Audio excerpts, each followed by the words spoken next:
नमस्कार, कशा आहात तुम्ही सर्व? आय होप तुम्ही खूप मजेत आणि मस्त असाल. स्वागत आहे तुमचं माझ्या एका नवीन व्हिडिओमध्ये. आज मी माझ्या बॅकयार्डमध्ये कुंडीमध्ये छोटीशी जी कोथिंबीर लावली होती त्याचं हार्वेस्टिंग करणार आहे. ती आता कट करून घेते. बरीच मोठी झालेली आहे आणि आता कसं तिला वरती फुलं पण यायला सुरुवात होत आहे असं मला वाटतंय. त्याच्यामुळे म्हटलं चला कट करून घेऊयात. बरीच वाढलेली आहे. एका छोट्याशा कुंडीत लावली होती. मेथी पण लावलेली आहे आणि कोथिंबीरसुद्धा आहे. वाटाण्याचं झाड आहे. तर खाली बॅकयार्डला भरपूर जागा आहे, परंतु काय ना गोगलगाय वगैरे असतात भरपूर, कारण इथे पाऊस नेहमीच असतो. त्यामुळे म्हटलं चला कुंडीतच वरच्यावर लावू आणि पटकन बघायलासुद्धा होतं. तर मी इथं कट करून घेते. ही छान झालेली आहे आणि कोणतं पण छोटंसं झाड जरी आपण आपल्या इथे लावलं ना, त्याला जेव्हा असं ग्रो होताना बघतो ते मग मोठं झाल्यावर बहरतं. फ्रूट्स वगैरे जे काही असेल, भाजी असेल तर ती भाजी छान येते. तर इतकं छान वाटतं ना. खरं तर कोथिंबीर म्हणजे थोडीशी म्हणजे चांगली आहे निघाली. एका कुंडीत जेवढी पाहिजे तेवढी बरोबर आलेली आहे ती. पण इतकं मस्त वाटतंय ना की खरंच. आणि इथे थंडच असतं, त्यामुळे मग हा एक थोडासा 2-3 महिन्याचा जो वेळ असतो त्यामध्ये काही ना काहीतरी आपलं छानपैकी लावायचं आणि त्याचा आनंद घ्यायचा. जसे इथं गुलाब पण लावलेले आहेत मी. ते तर बुकेचे जे असतात, बुकेमध्ये असतात ना गुलाब, त्याला कट करून मग ते लावले होते. तर मग घरात आली आणि हे बघा ही मस्त अशी कोथिंबीर मी इथे तुम्हाला दाखवत आहे. हिरवीगार आणि इतका मस्त वास आहे तिचा, वा वा, फ्रेश एकदम. तर आता काय करते मी, आता मला बाकीची ग्रॉसरीसुद्धा आवरून ठेवायची आहे फ्रीजमध्ये, त्यामुळे आता ही निवडणार नाही. निवडायची म्हणजे जरा बघून घ्यायचं की दुसरं पण गवत वाढतं ना कुंडीमध्ये, त्याच्यामुळे. तर हे आता तसंच ठेवते मी टिश्यू पेपरमध्ये रॅप करून. दुसऱ्या दिवशी मी त्याला बघेल व्यवस्थित, निवडेल. कारण आता ना इंडियन स्टोअरची ग्रॉसरी आणलेली आहे, ब्रिटिश स्टोअरमधून आणलेली आहे. त्या मला सगळं व्यवस्थित लावायचं आहे, म्हणजे मग आठवड्याची सुरुवात जरा चांगली होते. तर हे बघा ही विकतची कोथिंबीर आहे आणि आपली ही घरची फ्रेश आत्ताच जस्ट काढलेली आहे. कलरमध्ये किती फरक आहे ना. तर दोघी कोथिंबीर मी आता ठेवते, उद्या निवडेल. पण इथे जो पालक आणलेला होता, मी ऑर्गॅनिकच पालक आणते, म्हणजे जरा ओलसर कमी असतो आणि मस्त असतो, फ्रेश असतो. तर त्याला मी इथे डब्यामध्ये पॅक करून ठेवते. खाली टिश्यू पेपर ठेवलेला आहे आणि त्यावर हा पालक टाकून ठेवते मी. तर पालेभाज्या असतील किंवा म्हणजे जे कोथिंबीर, पालक, मिरच्या असतील, जे काही भाज्या त्या मी अशाच पद्धतीने ठेवते, म्हणजे त्या खराब होत नाही. तर बेबी स्पिनॅच इथे मिळतो, अशी मोठा पालक नाही मिळत, जी पालकाची चुडी असते तशी. तर ही काही ग्रॉसरी मी इथे आणून ठेवली होती, तुम्हाला दाखवते मी. तर ही इंडियन स्टोअरची आहे. तर हा जो बेबी स्पिनॅच मिळतो इकडे, छोटी छोटी पानं असतात, त्याची भाजीसुद्धा चवीला चांगली लागते. किंवा दशमी असतील, अप्पेमध्ये टाकते मी, त्याच्यानंतर पराठ्यात टाकते.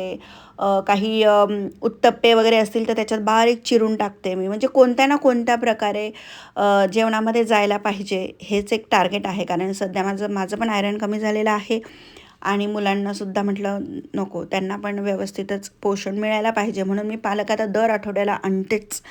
आणि ते मुलं कारण असं डायरेक्ट जर भाजी दिली ना तर खायला थोडीशी नाटकं करतात, म्हणून मग असं वेगवेगळ्या पद्धतीने ती करायची आणि खाऊ घालायची.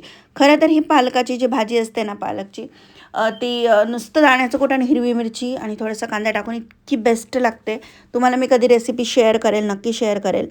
तर इथे मुलाला माझ्या बरं नाही, त्यामुळे तो कडेवर आहे. मग त्याला थोडंसं लाड वगैरे केले आणि त्याला पेरू पाहिजे होता, म्हटलं चला पेरू चिरूयात. तर हा एक पेरू, मोठे मोठे असतात पेरू इथे, हा थायलंडचा आहे. तर असं वेगवेगळ्या देशातून जो भाजीपाला येतो तो आम्ही असं खात असतो. आणि भोपळा वगैरे जो आणला आहे मी तो आपल्या इंडियातून आहे. एकदम मस्त पेरू असतो, गोड असतो, असं खोबऱ्यासारखाच लागतो खायला आणि बिया अजिबात नसतात त्याच्यामध्ये, त्यामुळे ज्याला दाताचं दुखणं आहे, कारण जर पेरूची बी दातात अटकली तर ती इतकी ठणका लागतो आणि दुखतं ते, म्हणून मला हा पेरू बेस्ट वाटतो. मध्ये थोडंसं छोटंसंच पेरूची बी आहे इथे, तर त्याचं मी बाजूचं काढून घेते. आणि पेरू बरेच महाग आहेत इथे, म्हणजे खरंच महाग आहेत इन जनरल बाकीच्या फ्रूट्सपेक्षा, कारण हे कसं बाहेरून येतात फ्रूट्स, त्याच्यामुळे महाग आहेत.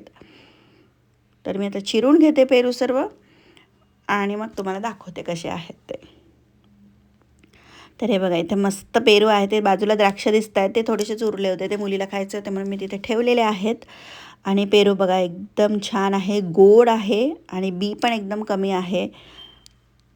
सो त्यानंतर मी काय केलं, सगळी ग्रॉसरी फ्रीजमध्ये ठेवली. इथे ॲक्रेलिक पेंट मुलांनी त्या दिवशी पेंटिंग करत होते ते लावलं आहे, निघत नाही आहे तो. आणि इकडे मी नवीन ब्लेंडर आणलेला आहे, कारण माझ्याकडे जे होतं ते खराब झालं मिक्सर, त्यामुळे हे नवीन आणलेलं आहे. आता बघूयात कसं चालतं आहे का. 2 भांडी आहेत, एक ग्राइंडिंगसाठी आणि ज्यूस वगैरे करायचं असेल त्यासाठी. त्यानंतर मी ओटा क्लीन केला. आता मी तुम्हाला दाखवत आहे दुसऱ्या दिवशी. असंच मी ठेवत होती गोष्टी. नथचं कलेक्शन, कोणत्या कोणत्या नथ माझ्याकडे आहेत, असं म्हणजे ह्या सगळ्या आर्टिफिशियल आहे. गोल्डच्या ज्या आहेत ऑफकोर्स इंडियात आहे, इथे नाही आणल्या आहेत मी.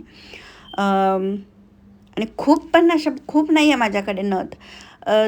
2-3 आहेत त्या विकतच्या आणलेल्या आहेत आणि बाकीच्या 3-4 आहेत त्या मी घरी बनवलेल्या आहेत. म्हणजे घरी म्हणजे मी जो नथ मेकिंगचा क्लास केला होता मी तेव्हा त्या दिवशी बनवलेल्या आहेत. तर चला तुमच्यासोबत शेअर करते. तर एक मोत्याची अशी नथ आहे जी खूप पहिले मी घेतली होती आणि तिला बरंच 10-11 वर्ष झालेले आहेत आणि अगदी 40-1 रुपयाचीच असेल ती, पण खूप मस्त निघाली. त्यानंतर ही डायमंडची आहे छोटीशी. पटकन आपल्याला कधी नथ नाही घालावीशी वाटली तर ती घालायला एकदम बेस्ट आहे साडीवर. त्यानंतर ही दुसऱ्या प्रकारची नथ आहे, मोती आहे छान आणि गोल्ड नाही आहे ही. तर अशा प्रकारची आहे, तिला खाली मोतीच आहेत. घातल्यावर खूप छान दिसतात ह्या नथ ज्या असतात त्या. आता ही आहे मोरपंखी, की ग्रीन कलर आहे हा. आणि त्यानंतर ही मला गिफ्ट मिळालेली आहे. तर ही सुद्धा एक मस्त आहे नथ आणि ही हेवी आहे बरीच. आणि माझं कसं नाक टोचलेलं आहे, परंतु मी त्यात काही घालत नाही, त्यामुळे मला प्रेसच्याच नथ प्रेफर करते मी घालणं. सो हे अशा आहेत. त्यानंतर ही मी बनवलेली आहे अहोंची नथ. अशी खूप ट्रेंड आली होती ना, तर तेव्हा मी बनवली होती. क्लासमध्ये आम्हाला 5 प्रकारच्या नथ शिकवलेल्या होत्या, त्याच्यातली ही एक आहे. त्यानंतर ही दुसरी नथ शिकवलेली होती आम्हाला. अशा याला काहीतरी म्हणतात, तुम्हाला काही नाव माहिती असेल तर कमेंट करून नक्की सांगा. ही मयूरपंखाची ही जी असते ही एक मी बनवलेली आहे. ही तर आता हिचा मणी निघाला, जो स्टोन होता तो निघाला, त्यामुळे आता ती बाहेर काढावं लागेल. त्यानंतर ही एक आहे, देवीच्या नाकात असते अशी नथ, तर ती आम्हाला ही एक शिकवली होती. तर ही सुद्धा मीच बनवलेली आहे. तर असं बरंच सामान माझ्याकडे आहे, अजून भरपूर सामान आहे माझ्याकडे. मला वेगवेगळ्या गोष्टी बनवायच्या आहेत, पण सध्या वेळ मिळत नाही आहे. तर आज असंच काढलं होतं मी ते, म्हटलं चला तुमच्यासोबत दाखवूया. तर हे कानातले बनवलेले आहे. मला या ज्या अशा कुड्या असताना खूप आवडतात. तर असं काहीचं माझं छोटंसं नथचं कलेक्शन आहे. खूप ट्रेंडिंग नथ्स पण नसतील आत्ताच्या ट्रेंडिंगच्या, कारण आम्ही इथे आहोत, त्यामुळे जे काही आणलेलं आहे इंडियातून ते. आणि आता मला बऱ्याच गोष्टी बनवायच्या आहेत, त्या तुम्हाला येणाऱ्या व्हिडिओजमध्ये दिसतीलच. तर कसं वाटलं तुम्हाला माझं छोटंसं नथ कलेक्शन, कमेंट करून नक्की सांगा. आणि चॅनलवर नवीन असाल तर चॅनलला नक्की सबस्क्राईब करा. पुन्हा भेटूयात नवीन एका व्हिडिओमध्ये. तोपर्यंत स्वस्त राहा, मस्त राहा, खुश राहा.